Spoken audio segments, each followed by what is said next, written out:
আমি বাংলাদেশে যে অত্যাচার করবো, গুম হত্যা করবো, এর বিরুদ্ধে আমি।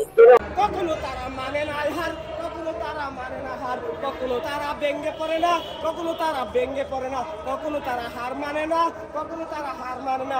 জিয়ার আদর্শ রেখেছে যারা, মেনে গুণী চলেই তারা, কখনো তারা হার মানে না, কখনো তারা ভেঙে পড়ে না, কখনো তারা হার মানে না, কখনো তারা ভেঙে পড়ে না। একটি দুটি দিন নয়, একটি দুটি মাস নয়, একটি দুটি বছর নয়, 16টি বছর হয় তারা নির্যাতিত হইতে তবু তারা মার ছাড়ে নাই। তাই তো হাসিনা ডরে ফেলাইছে, ভারতে চলে গেছে।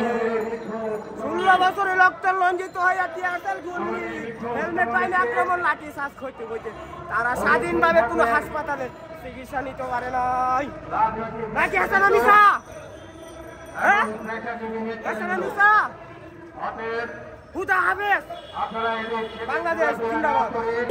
আমি বাংলাদেশে যে অত্যাচার করবো, গুম হত্যা করবো, এর বিরুদ্ধে আমি সাধারণ রিক্সা ড্রাইভার, গরিব মানুষ, অন্যায় ক্যাম্পাস করি না। দুর্নীতি সিন্ডিকেট, আমি অনেক কোম্পানির বিরুদ্ধে কথা কইছি।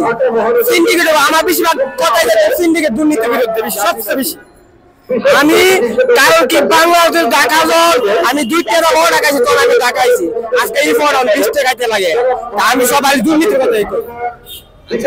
আপনি কি মনে করেন যে আওয়ামী লীগ তো চলে গেছে, এখন বাংলাদেশের কোন রাজনৈতিক দলটা আসলে আপনারা ভালোভাবে চলবে?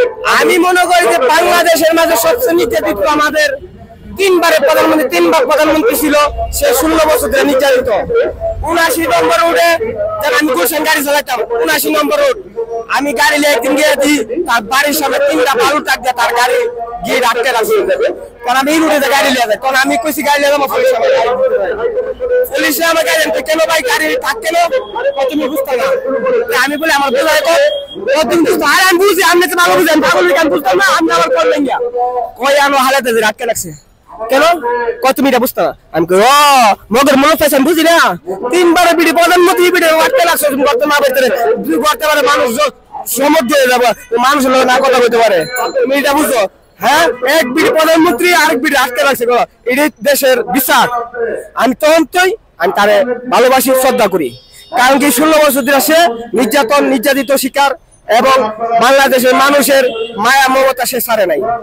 বাংলাদেশের প্রত্যেকটা মানুষের মায়াবী তার মনে আছে, এবং সেই কারণে সে বাংলার মাটিতে আসলে মতো উড়ান্ত জায়গা নেই। সে মানুষের জনগণের প্রিয় নেত্রী, এবং 16 বছর নিজের নেত্রী, এবং সেকে আবার বাংলাদেশের তার এক ছেলেকে কুকুরে মারা লাইলো, আরেক ছেলে নির্যাতিত সার পারছিল। আমি মনে করি ভাই এই বাংলাদেশের সরকার আবার অবসর, কারণ কি আমরা তারা 3 বার ছিল, আমরা ছিলাম, দেখছি ভালো মন্দ দেখছি, আবার আসো না, তা কখনো দিতাম না। এই কথাই বললেন না, এই বাংলার মাটিতে কোনোদিন তার টাকা হইব না। আমি বাচ্চা থাকতে আমি আগে যাবো, সবার আগে যায়, বাংলার মাটিতে টাকা নাই। বাংলার না, এত লক্ষ লক্ষ মানুষ মাইরা, ছোট ছোট বাচ্চারে গুলি কইরা, গুম হুন অত্যাচার, আইনার ঘর মারাইয়া, হ্যাঁ ইচ্ছা করে আবার হয়তো বাংলাদেশের ধ্বংস তার কখনো মেনে নেওয়া হবে না।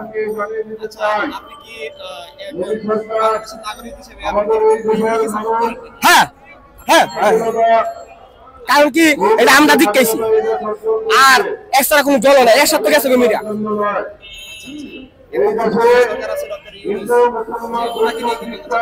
ওনাকে আর কি বলবো, ওনা হচ্ছে ভদ্র মানুষের ভদ্র কথা। মানে যে অস্পৃঙ্খল করে না সে আর বুঝবে কি, অনেক সে দিছে সবাই তো নিয়ন্ত্রণ যুদ্ধ। আমার কথা একটাই, ইন্ডিয়ার কাছে ভারতের পক্ষে কোনো আপোষ নেই। ভারত আমাদের ভালো চাই না, ভালো কোনদিন চাইছো না, আর ভারত চাইবো না। ভারত আমাদের ক্ষতি চাই, তাই ভারতের লোক সম্পর্ক বাংলাদেশের কোনো দরকার নেই। আমার মানুষ বাড়ি